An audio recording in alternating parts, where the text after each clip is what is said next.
ঠিক আছে, আজকে ওয়ার্ডে যারা এসেছেন সবাই চেনেন, সবার বিপদে আপদে সবার পাশে আছে, এটা সবাইকে আজকে অঙ্গীকার করে যেতে হবে। পদ্মফুলে ভোটটা দেবেন। আমি চাই এই ওয়ার্ডে 500 পশ্চিম ভোটে আমরা লিড ছিলাম, এবারে ওই লিডটা আমি 800 ভোট দেখতে চাই, 800 ভোটে লিড পেতে যাই। কেন আমরা যে কাউন্সিলরকে পেয়েছি সেই কাউন্সিলর আমাদের কাছে সেরকম কাউন্সিলর হতে পারেনি এখনো পর্যন্ত, সেই মানবত্বই আমাদের কাছে এখনো ভালো জায়গা আছে। হাত তুলুন সবাই, হাত তুলুন। ঠিক আছে, ঠিক আছে।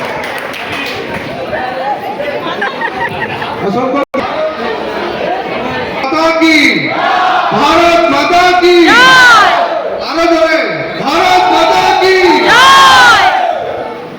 মঞ্চে উপস্থিত এখানে আমাদের রাজনৈতিক ভাবে রয়েছেন আপনাদের প্রাক্তন এই তমলুক বিধানসভার এমএলএ আমাদের অশোক কাকু। তো এই দুই ব্যক্তি যেখানে আমাদের প্রার্থী সাথে রয়েছেন সেখানে আমাদের প্রার্থী জিতবে তো। তো এখানে বেশি কিছু আমার বক্তব্য রাখার কথা নয়, আপনারা এখানে বক্তব্য শুনতে এসেছেন আমাদের প্রার্থী উনি, ব্যাস এইটুকুই আমার বলার আছে।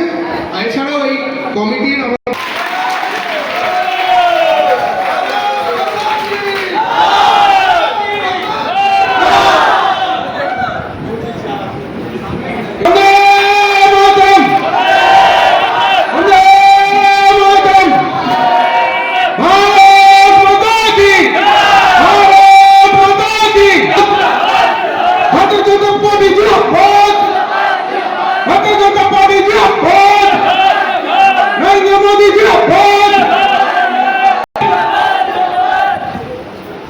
আন্তরিক শুভেচ্ছা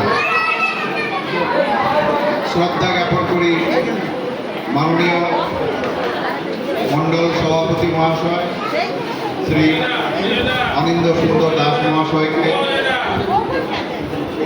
মঞ্চে উপস্থিত রাজ্য কমিটির সদস্য,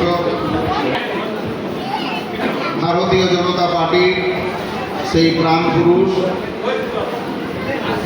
আমাদের প্রধানমন্ত্রী নরেন্দ্র মোদীজিকে, যিনি আমাকে দ্বিতীয়বারের জন্য ভারতীয় জনতা পার্টি তমলুক বিধানসভার প্রার্থী হিসাবে মনোনীত করেছেন।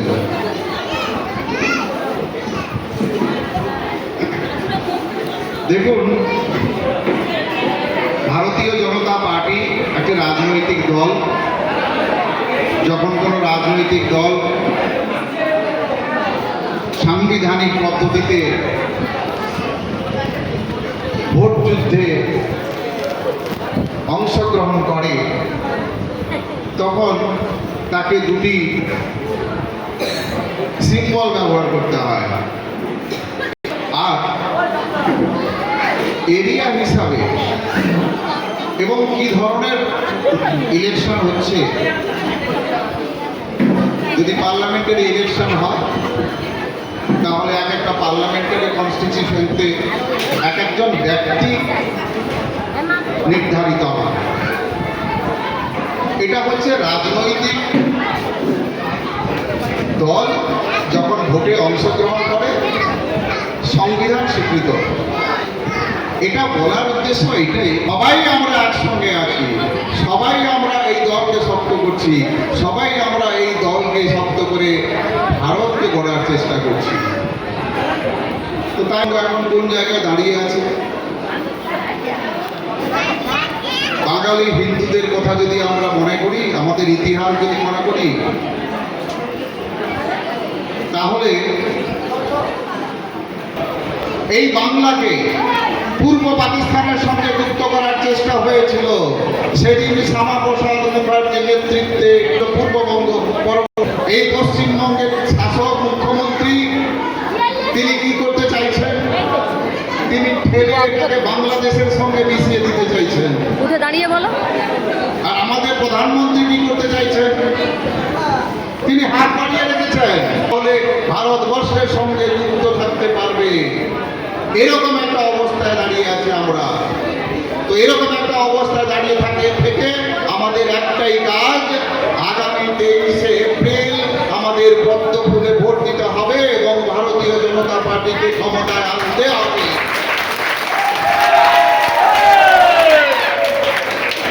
এছাড়া আমাদের আর কোনো গতি নেই।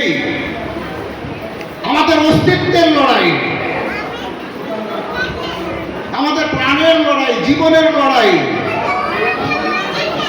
আমাদের অস্তিত্ব যদি না থাকে, আমাদের দেশ কোথায় থাকবে, আমাদের সংস্কৃতি কোথায় থাকবে, আমাদের ধর্ম কোথায় থাকবে? আজ আমরা অস্তিত্বের লড়াইয়ের জায়গায় চলে এসেছি।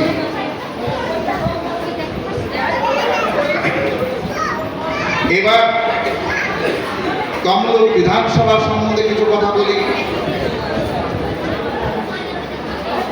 দীর্ঘ 40 বছরের বেশি এই চিকিৎসক হিসাবে যুক্ত থাকার জন্য কতগুলো জিনিস আমার কাছে খুবই পরিষ্কার। তার মধ্যে একটি হচ্ছে, তমলুকে কোনো বর্তমানও নেই, ভবিষ্যৎও নেই।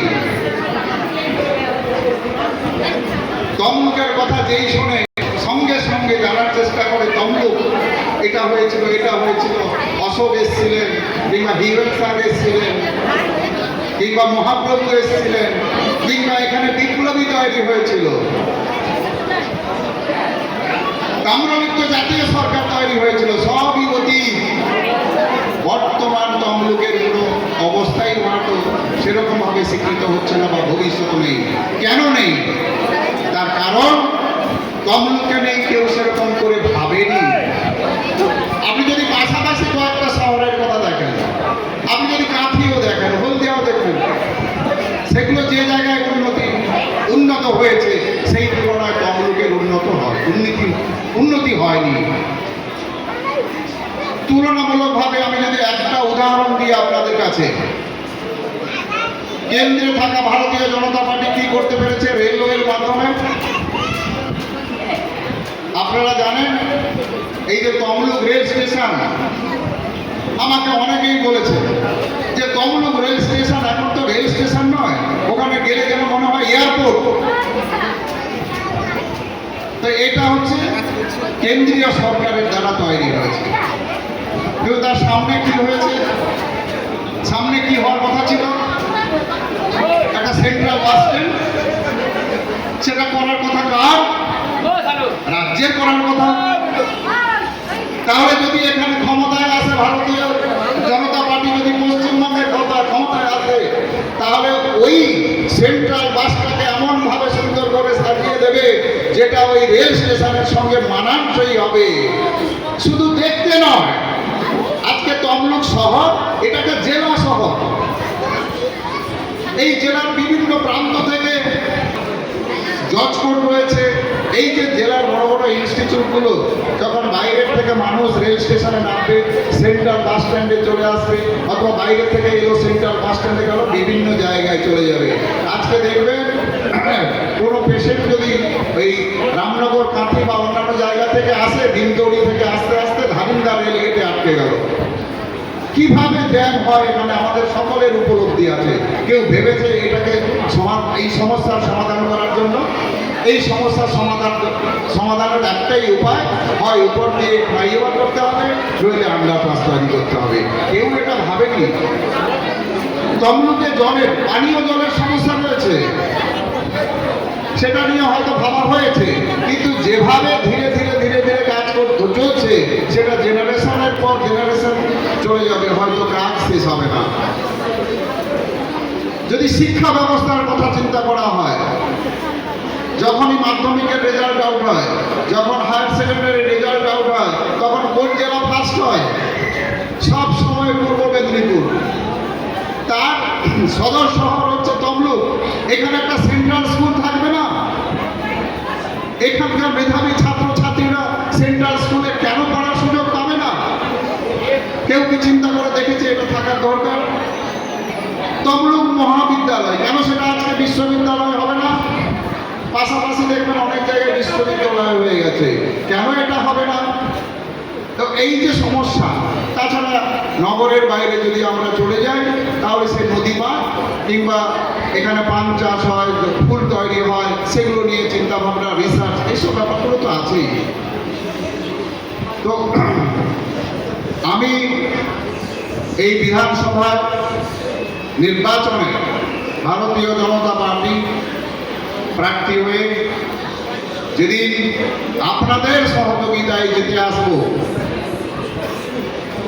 বিধানসভায় গিয়ে এই তমলুকের যে সমস্ত সমস্যাগুলো আছে সেগুলো আমি বলবো এবং সেগুলোকে সমাধান করার জন্য আমি চেষ্টা করব।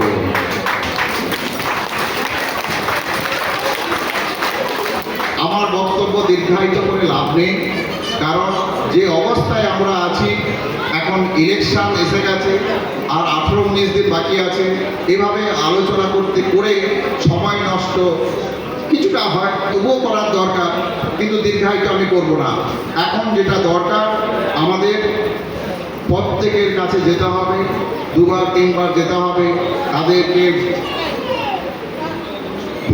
ভোটের যুদ্ধটা হয় অ্যাকচুয়ালি বুথে, সেই বুথে নিয়ে আসার ব্যবস্থা করতে হবে এবং তাদেরকে পদ্ম ফুল চিহ্নে ভোট দেওয়ার জন্য ব্যবস্থা করতে হবে।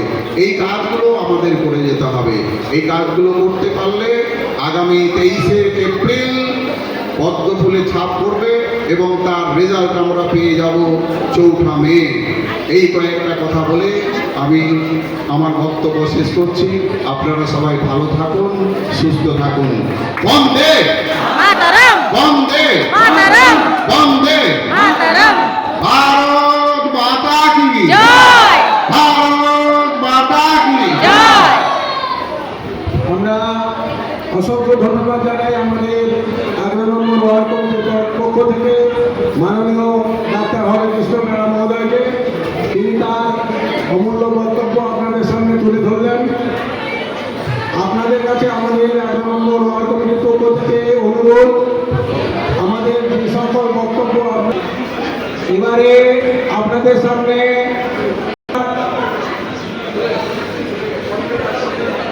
আমাদের ডাক্তারবাবু চলে গেছেন, সংগ্রাম দলের মহোদয়। এবার আপনাদের সামনে বলবেন আমাদের এবারের বিধানসভার আয়োগ মাননীয় রতন পট্টনায়ক মহোদয়। নমস্কার। ভারতীয় জনতা পার্টি তমলুক সাংগঠনিক জেলা মণ্ডল 5-এর সভাপতি সম্মানীয় অনির্মলা উপস্থিত আছে। এই তমলুক বিধানসভা প্রার্থী সম্মানীয় ডক্টর হরেকৃষ্ণ বেলা মহোদয়া দয় উপস্থিত আছেন।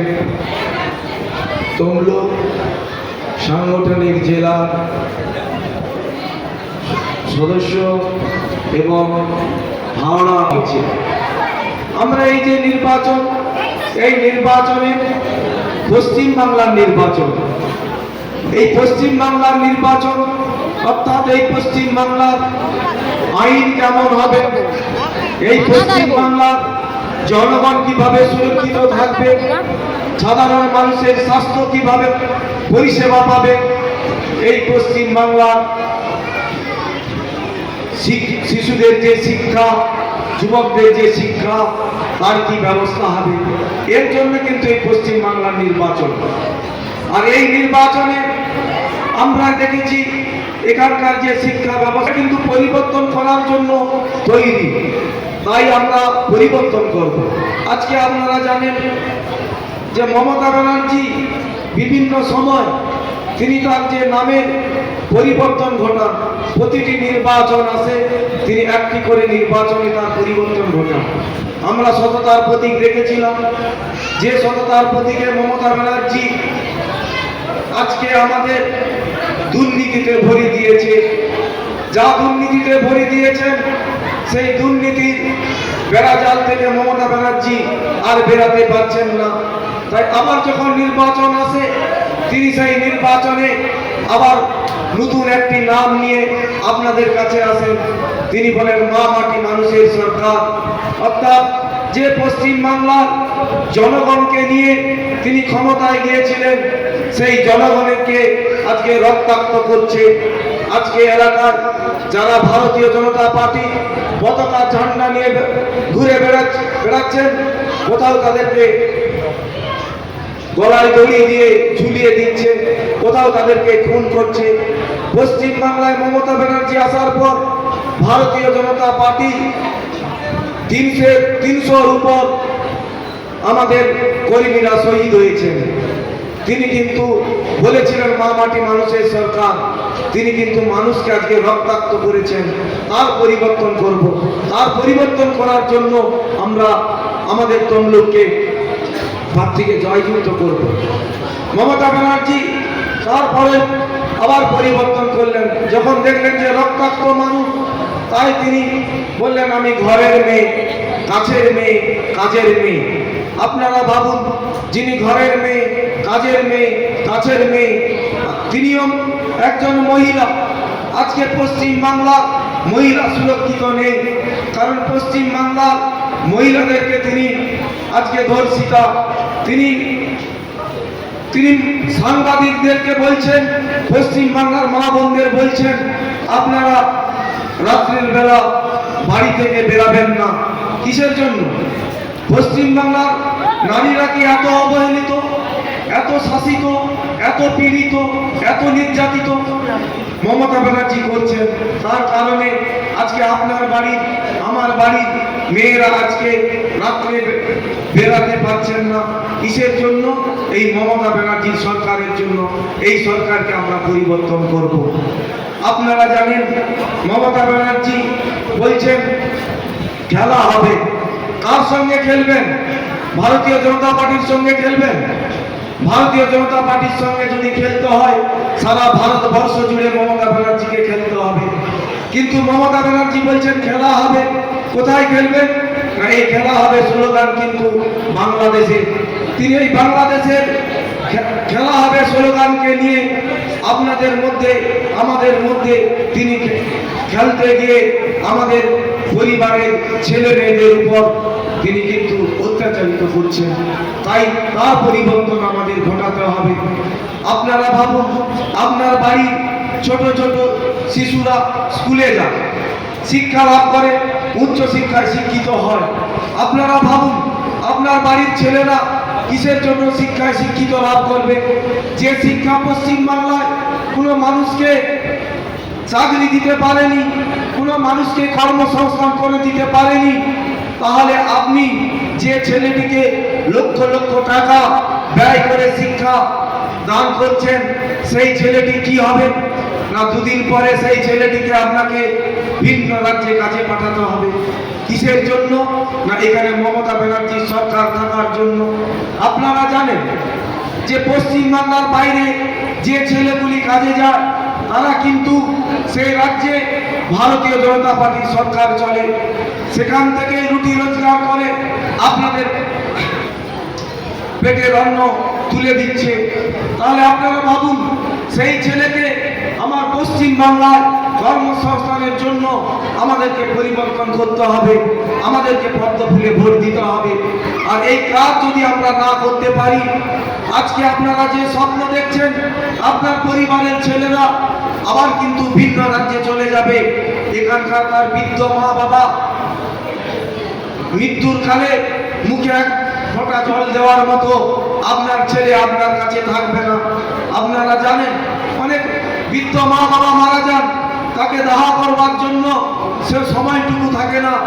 তার বাড়ির খবর যায়, তিনি যখন আসেন সেখানে দেখবেন 2 ঘন্টা, 3 ঘন্টা, 5 ঘন্টা, 10 ঘন্টা, কেউ আবার 1-2 দিন পরে সেই ছেলে আপনার বাড়ি ফিরছে, তখন তার মৃত মা বাবার মুখটুকু দেখতে পারেনি। তার জন্য পরিবর্তন ঘটাতে হবে। এই তৃণমূলকে যদি আপনারা না হটাতে পারেন, আমরা যারা বৃদ্ধ হয়ে যাব, আমার ছেলে মেয়েরা কিন্তু বাইরে থাকবে। তার জন্য আমাদেরকে পরিবর্তন ঘটাতে হবে, এখানে কর্মসংস্থান করতে হবে। মমতা ব্যানার্জির সরকার কর্মসংস্থানে ব্যর্থ, কারণ এখানকার যে শিল্প, মমতা ব্যানার্জি প্রতি বছর শিল্প সম্মেলন করেন, কোটি কোটি টাকা আপনার আমার টাকাকে নিয়ে তিনি নয় করেন। একটাও কিন্তু শিল্প এই পশ্চিম বাংলায় মমতা ব্যানার্জির আমলে তৈরি হয়নি। যা শিল্প হয়েছিল সেই শিল্প আজকে কিন্তু রুগ্ন অবস্থায় তৃণমূলীদের গুন্ডার দ্বারা, তৃণমূলীদের শাসনের দ্বারা একের পর এক শিল্প আজকে বন্ধ। আমরা যে ব্রিটেনের বিস্কুট খাই, সেই ব্রিটেনের বিস্কুট কোম্পানি আজকে পশ্চিম বাংলা থেকে চলে গেছে।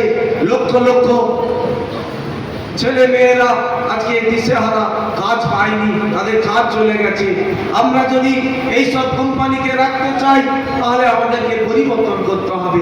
আর যদি বলি পরিবর্তন করব না, তাহলে কিন্তু আপনার বাড়ির আমার বাড়ির ছেলের কোনো উন্নয়ন হবে না।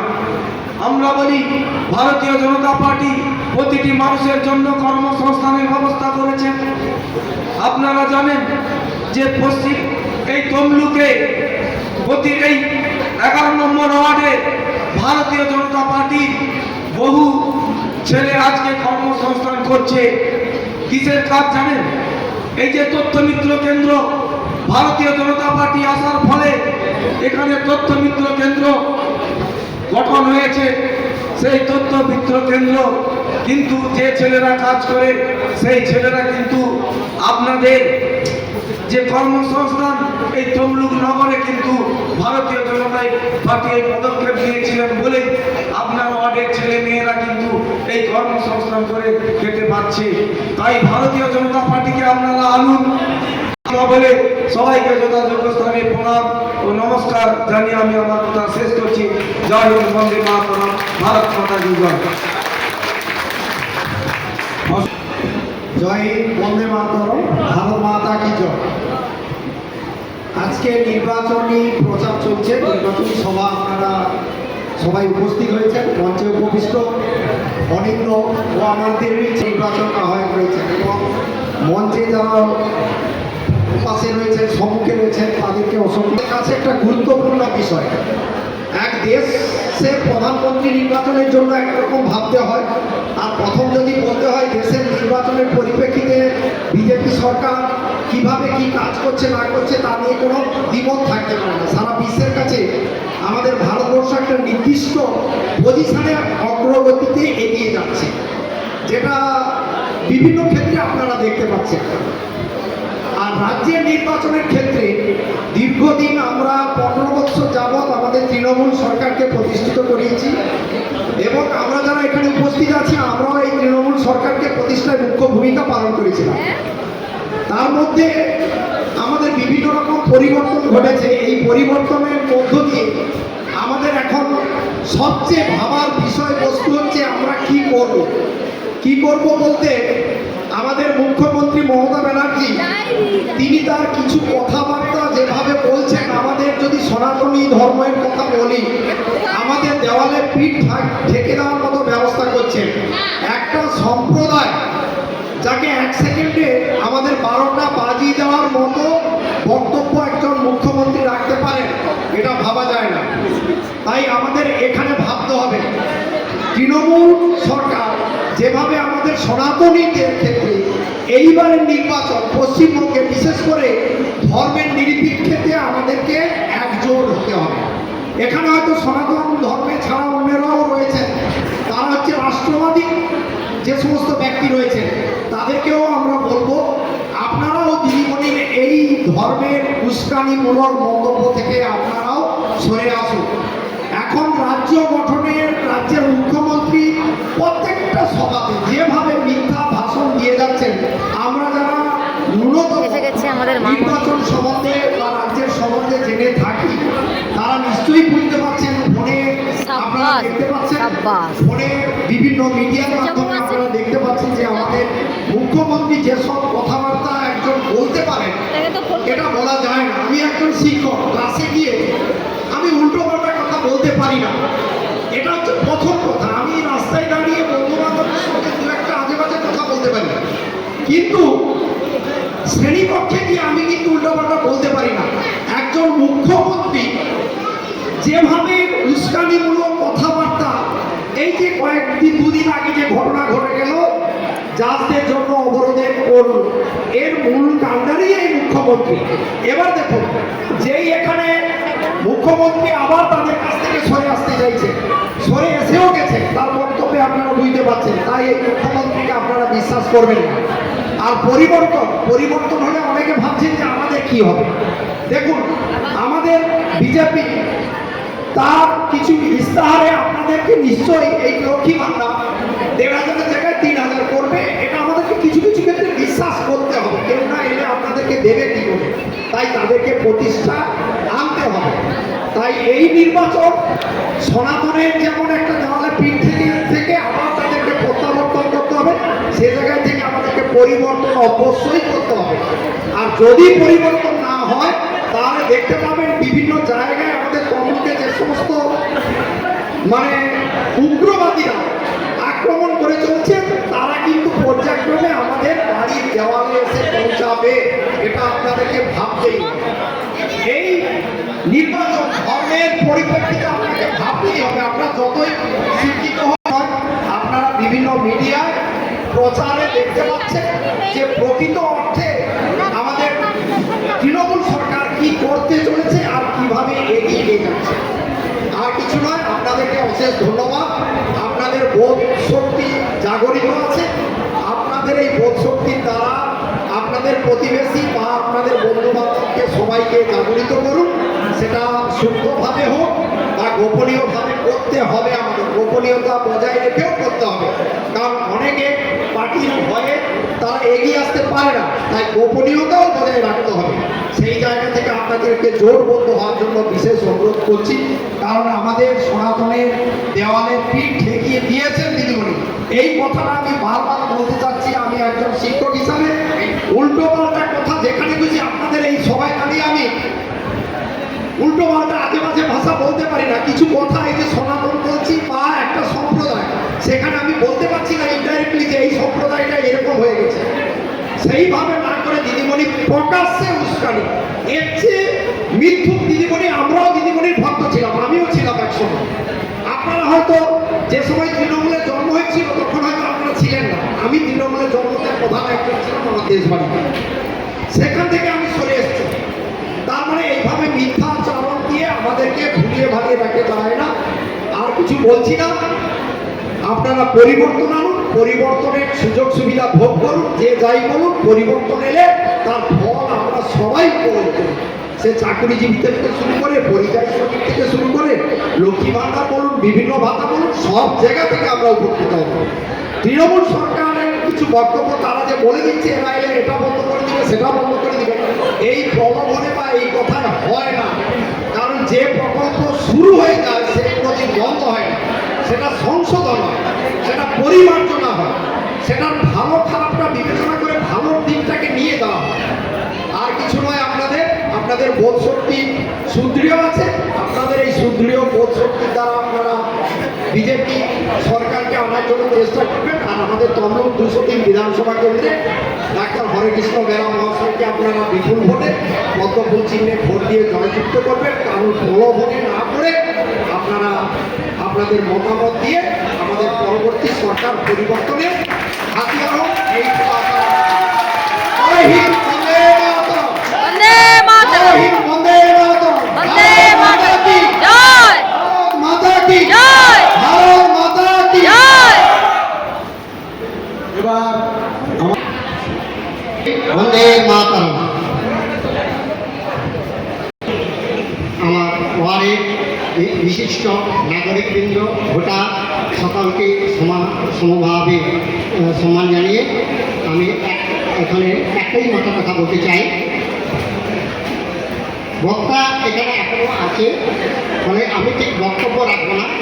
আমি আমার ওয়ার্ডের তরফ থেকে আবেদন করবো নাগরিকদের কাছে যে এবারের নির্বাচন অত্যন্ত গুরুত্বপূর্ণ নির্বাচন। আপনারা বিভিন্ন সময় নির্বাচনে দেখেছেন, ভোট দিয়েছেন, এটা আপনারা অভ্যস্ত আছেন।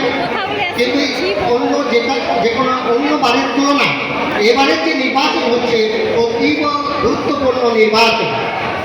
কারণ এই নির্বাচনে আমাদের ব্যক্তিগত স্বাধীনতা, আমাদের ধর্মের স্বাধীনতা থাকবে কিনা সে প্রশ্নের মুখে আমাদের এসে গেছে। বিগত 15 বছর ধরে যে সরকার চলছে, সেই সরকারে আপনারা দেখেছেন সরকার একটা মন্ত্রিসভা নিয়ে তৈরি হয়, কিন্তু আমরা কি লক্ষ্য করেছি যে একটা সরকার চলছে 294 জনের সরকার এমএলএ, তার মধ্যে মন্ত্রিসভা থাকে কিন্তু আমরা দেখছি 294 জনের কারো কোনো কথার গুরুত্ব নেই। একটি মাত্র গুরুত্ব আছে যে দিদিমণি তিনি যা বলবেন সারা দেশ তাকে শুনতে হবে। একটা মন্ত্রিসভার যদি অন্য কারো মতামত না নিয়ে কোনো সিদ্ধান্ত নেয়, তাহলে সেই ধরনের সিদ্ধান্ত একটা স্বৈরতান্ত্রিক সিদ্ধান্ত বলে বিবেচিত হয়। তাই এইটা আপনারা লক্ষ্য করছেন যে যা কিছু করে দিদিমণি করছে। সে জনগণের সাইকেল দেওয়া থেকে, ছাত্রদের জুতো দেওয়া থেকে, বিভিন্ন ব্যাপারে এবং বিয়ে ব্যাপার নিয়ে সমস্ত ব্যাপার আমি পৃথক করে বলছি না, সমস্ত ব্যাপারেই উনি যা বলেন সেইটাই প্রতিফলিত হয়। তাই এই ধরনের একটা স্বৈরাচারী সরকারকে আমরা রাখবো কিনা ভাবার দিন এসেছে। আমরা যদি আমাদের নাগরিকদের ক্ষেত্রে একটাই সিদ্ধান্ত নিতে হবে, আমরা বিজেপিকে আনব, যদি না আনতে পারি তাহলে তৃণমূল আবার ক্ষমতায় এসে যাবে। অর্থাৎ নাগরিকদের কাছে বিবেচ্য বিষয় দুটো এসে গেছে, হয় তৃণমূল নাহলে বিজেপি, এর মাঝে কোনো দল নেই। যারা যারা বিভিন্নভাবে চিন্তা করছে যে নীতিগত দিক থেকে, আদর্শের দিক থেকে অন্য কিছু কথা ভাবছেন, দয়া করে বলবেন আপনারা নিজস্ব আদর্শ নীতিবোধ একটু দূরে সরিয়ে রাখুন, একটুখানি দূরে সরিয়ে রাখুন। এবারে ঠিক করুন, হয় আমরা বিজেপিকে জেতাবো নাহলে নিজেদের অস্তিত্ব বিপন্ন করব। অতএব আপনারা এই নির্বাচনে একটাই কথা, পদ্মফুল চিহ্নে ভোট দেবেন। ডক্টর হরেকৃষ্ণ বেরা, এনাকে ভোট দিয়ে জেতাতেই হবে। না যদি আমরা জেতাতে পারি তাহলে এমন একটা কালাদিন আসবে যেটা ওয়েস্ট বেঙ্গল মানে পশ্চিমবঙ্গকে একটা শ্মশানে পরিণত করার মতো আসছে। নিজেরাই বলছে যে কিনা আর্থিক একটা ক্রাইসিস চলছে, অথচ নিজেই বলছে আর্থিক ক্রাইসিস, অর্থ নেই, অথচ ভাতা দেওয়ার জন্য উদ্ভিদ। ভাতা নিশ্চয়ই দেওয়া হয়, ভাতার বিনিময়ে এমনভাবে উনি কাজ করছেন যে ভাতা দিচ্ছি, ভোটটা আমাকে দাও। ভাতার সঙ্গে ভোটের কোনো সম্পর্ক নেই। গরিব মানুষদের কথা ভেবে ভাতা নিশ্চয়ই একটা সরকার দিতে পারে, আর নেওয়া সেই ভাতা নেওয়ার পক্ষেও কারো অপরাধ নয়, আপনারা ভাতা নেবেন, কিন্তু তার ভাতার সঙ্গে কোনো ভোটের সম্পর্ক নেই। আর উনি বারে বারে বলতে চাইছেন যে ভোটটা আমাদেরকে দে, ভাতা আমরা তো ভাতা দিচ্ছি, অথচ দেশের যে সমস্যার কথা, স্কুল, কলেজ, ইউনিভার্সিটি, চিকিৎসা ব্যবস্থা, আমি আলাদা করে বলছি না, সমস্ত বিষয়টা একেবারে শ্মশানের দিকে লেগে গেছে। এবং প্রাইভেট স্কুল, আমাদের যে প্রাইমারি স্কুল, প্রত্যেকটা প্রাইমারি স্কুলে দেখবেন ছাত্র নেই, প্রাইমারি স্কুলগুলোকে তুলে দেওয়া হচ্ছে, হাই স্কুলের ছাত্র নেই। কলেজে, যে কলেজে অনার্স লেভেলে পড়ার জন্য আমাদের সময়ে আমরা লাইন দিয়েছি, রাত 3টে থেকে লাইন দিয়ে অনার্স পড়েছি, এখন সেই অনার্স পড়ার জন্য ফেসবুকে অ্যাডভার্টাইজ করতে হয় ছাত্রকে আসার জন্য। অর্থাৎ তমলুক কলেজ, ইউনিভার্সিটি, বিভিন্ন কলেজে কোনো ছাত্র পড়তে যাচ্ছে না। ছাত্রদের মধ্যে এমন একটা ধারণা আছে যে পড়ে কি হবে, আমি কাজ তো পাবো না, পড়ে কি হবে, আমরা তো কাজ পাবো না। অতএব এই ধরনের বার্তা যুবক শ্রেণীর মধ্যে এসে যাচ্ছে, এটাকে রোধ করতে হবে। অতএব সমস্ত নাগরিক, আমি আমার ওয়ার্ডের সমস্ত নাগরিকদের অনুরোধ করছি, আমাকে অনেকেই চেনেন, যে অনুরোধ করছি আপনারা এবার পদ্মফুল চিহ্নে ভোট দিন। এর মাঝে দ্বিতীয় কথা ভাবতে যাবেন না, পদ্মফুল চিহ্নে ভোট দিয়ে আমাদের যত্ন পার্টিকে শক্তিশালী করুন। আমরা সরকার গঠন করলে দেখবেন একটা পরিবর্তন হবে, আমরা যে দিক থেকে পিছিয়ে গেছি তার পূরণ হবে। যদি সেটা না আপনাদের আকাঙ্ক্ষা পূরণ হয়, আপনাদের তো বিকল্প কিছু ভাবনার আছে, 5 বছর পরে আপনারা তো ভাবতে পারেন। অতএব এই কথা বলে আমি আর বিশেষ কিছু বলবো না। বাইরে যারা দাঁড়িয়ে আছে এসে ভেতরে বসো, বাইরে যারা দাঁড়িয়ে আছে এসে ভেতরে আগে দিয়ে বসো, বাইরে যারা দাঁড়িয়ে আছে ভিতরে এসে বসো, বাইরে যারা দাঁড়িয়ে আছে ভিতরে এসে বসো, জায়গা আছে তোমাদের, সবাই ভিতরে আসুন, ভিতরে আসুন। বন্দে মাতরম, বন্দে ভারত মাতা কি জয়,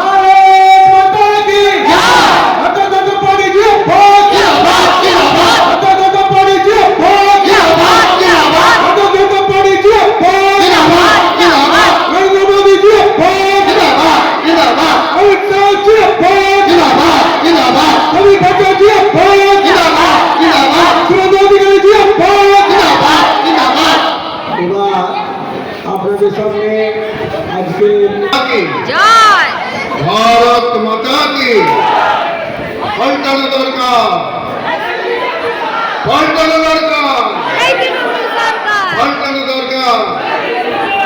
ভারত মাতা কি, ভারত মাতা কি। মঞ্চে উপবিষ্ট আমাদের এখানে আছেন, এই আসতে কথা বলবেন না, আমি 10-15 মিনিট বলবো, কথা কেউ বলবেন না। আর বাইরে যারা আছেন এখানে চলে আসেন। মনে রাখতে পারছি ডাক্তার হরেকৃষ্ণ বেরা, তাকে ভোট দেওয়ার জন্য অনুরোধ করব। এবং শুধু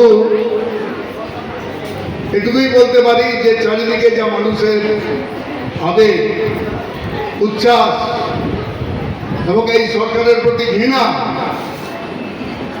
তার মধ্য দিয়ে একটাই আমাদের সিদ্ধান্তে আসে যে আগামী দিনে আমরা এই সরকারে আসছি। আসবো তো, আসবো তো, আসবো তো। তাহলে আসতে গেলে কি করতে হবে? পাল্টাতে হবে। আসতে গেলে আসার মতো পরিবেশ সৃষ্টি করতে হবে। আসতে গেলে মানুষকে সেইভাবে বোঝাতে হবে। আসতে গেলে রাজনৈতিক পরিস্থিতি সম্পর্কে মানুষের বাড়ি বাড়ি গিয়ে সেখানে তাদের সঙ্গে সম্পর্ক স্থাপন করতে হবে। আবেগ সৃষ্টি হয়েছে, যে উচ্ছ্বাস সৃষ্টি হয়েছে, তারপর বিভিন্ন ধরনের যে প্রলোভন আসবে, সেই প্রলোভনের উপরে মানুষ ভুল করতেও পারে। তার কোনো স্কোপ দিতে আমরা রাজি নই, কারণ আমরা চাই সরকার। সরকার গঠন হয় কেন? সরকার গঠন হয় শিক্ষা, স্বাস্থ্য, বাসস্থান, নিরাপত্তা, বাঁচার অধিকার, গণতান্ত্রিক অধিকার, এই সমস্তই আমাদের মধ্যে থাকা দরকার। সেই সরকার এই সমস্ত যাতে আমরা অধিকারটা পাই সেই জন্য তারা চেষ্টা করবে। শিক্ষা, স্বাস্থ্য, বাসস্থানে সেইভাবে ব্যবস্থা করবে। শিক্ষা, স্বাস্থ্য, বাসস্থানের এবং অধিকারের প্রশ্নে যে প্রতিবন্ধকতাগুলো আছে সেই প্রতিবন্ধকতা সেই সরকার দূর করবে। কিন্তু আমরা দেখছি যে এই সরকার সেই প্রতিবন্ধকতার বাধাগুলো দূর করা তো দূরের কথা, সেই বাধা যাতে আসে সেই জন্যই তারা চেষ্টা করছে। প্রথমেই বলি যে আমাদের একটা সব থেকে বড় সমস্যা হচ্ছে পশ্চিমবাংলার বুকে অনুপ্রবেশ। আপনারা জানেন যে 4,200 বর্গ কিলো সেই বড় লাইনে কেন্দ্রীয় সরকার বারে বারে বলছেন যে বর্ডার লাইনে বেড়া দিতে হবে। কেন বেড়া দিতে হবে?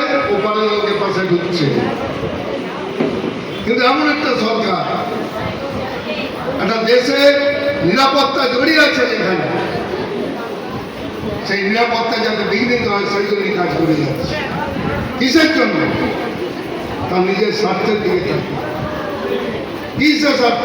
আবার সরকারে আসলো, ঢুকছে, ঢুকুক, অনুপ্রবেশ পিলপিল করে ঢুকছে। এখনো 469 বর্গ কিলোমিটার এখনো পর্যন্ত বেড়া দেওয়া যায়নি। বারে বারে কেন্দ্রীয় সরকার বলছে যে বেড়া দিতে হবে, আর এই সরকার দোনামনা করছে যাতে বেড়া দিতে না পারা যায়, সেই জন্য চেষ্টা করছে। ফলে পিঁপড়ের জাত সমস্ত আমাদের এই পশ্চিমবাংলায় ঢুকছে, ঢুকে সেখানে জনজাতিকে পরিবর্তন করে দিচ্ছে। কেন ভাগ হয়েছিল এই পশ্চিমবাংলা এবং পূর্ববঙ্গ? পশ্চিমবাংলা ভাগ হয়েছিল এই কারণেই যে হিন্দু এবং মুসলিম পূর্ব পাকিস্তান হয়ে গেল, আর পশ্চিমবাংলা চলে গেছিল পূর্ব পাকিস্তান, জানেন সবাই। কিন্তু ডক্টর শ্যামাপ্রসাদ মুখার্জির নেতৃত্বে আপামর জনসাধারণ সেখানে কিন্তু আমরণ, তারা কিন্তু লড়াইটা চালিয়ে গেছে। শ্যামাপ্রসাদ মুখার্জির নেতৃত্বে পাকিস্তান থেকে তার একটাই বক্তব্য ছিল, যদি মুসলিম সম্প্রদায়ের জন্য আলাদা একটা রাষ্ট্র হয়, তাহলে ওইখানে যারা হিন্দু আছে তাদের জন্য কেন আমাদের ভারতের অন্তর্ভুক্ত হবে না? এর উপরে দাঁড়িয়ে আমরা ভারতে এসেছি, নাহলে আমাদের সবাইকে চলে যেতে হবে পাকিস্তানে। কি হচ্ছে সেখানে? সেখানে হিন্দু জনজাতি 29% ছিল, আজকে সেখানে 8% হয়েছে, 8। আর যারা আছে হিন্দু মহিলাদের কোনো ইজ্জত থাকছে না। ওদের যে সংখ্যা ছিল, হিন্দুদের সংখ্যা ছিল 85% যখন এটা পশ্চিমবাংলা হয়, আর আজ সেই সংখ্যা অনেকটা বেড়ে গেছে। অর্থাৎ জনজাতি পরিবর্তন হয়ে যাচ্ছে, এবং সেই জনজাতি যদি পরিবর্তন হয়, যেমন মালদা, মুর্শিদাবাদ দেখতে পাচ্ছেন না? মালদা, মুর্শিদাবাদ, উত্তর 24 পরগনার বিভিন্ন এলাকা, নদিয়া, বিভিন্ন এলাকায় ওরা ঢুকছে, ঢোকানো হচ্ছে। ঢোকার পরে এই সরকারের যে সমস্ত নন্দীভিত্তিক দল আছে এবং তাদের নেতৃত্বে তাদেরকে রেশন কার্ড দিয়ে দেওয়া হচ্ছে, তাদেরকে দেওয়া হচ্ছে আমাদের এই voter card, false voter card দিয়ে দেওয়া হচ্ছে। তারা এখানে থাকুক, থেকে জনজাতিকে পরিবর্তন করুক। তার জন্যই তো মালদায় এরকম ঘটনা ঘটলো। বাবা ছেলে ভাত খাচ্ছিল, সেই ভাতের থালার উপরেই ওই সমস্ত জেহাদিরা এসে দুজনকেই খুন করলো। আমাদের মনে বাঁচবে না? আগামী দিনে যদি জনজাতি পরিবর্তন হয়ে যায়, পশ্চিমবাংলার যদি সেই রকম মুর্শিদাবাদ, মালদায় যে আজকে বিপদ, সেই বিপদ যদি উত্তর 24 পরগনায় চলে আসে, সেই বিপদ যদি বিভিন্ন নদীয়ায় চলে আসে, সেই বিপদ যদি সর্বত্র চলে আসে, আমাদের হিন্দু মানবতাদের কি হবে? হিন্দু জনজাতির কি হবে? আজকে বিপদ হচ্ছে সেইটাই। কারণ এই জনজাতির পরিবর্তনের ক্ষেত্রে আমাদের এই যে তৃণমূল যে সরকার, দিদিমণির যে সরকার, তারা প্রত্যক্ষভাবে জড়িত। ওইটাই আমাদের সব থেকে বড় বিপদ।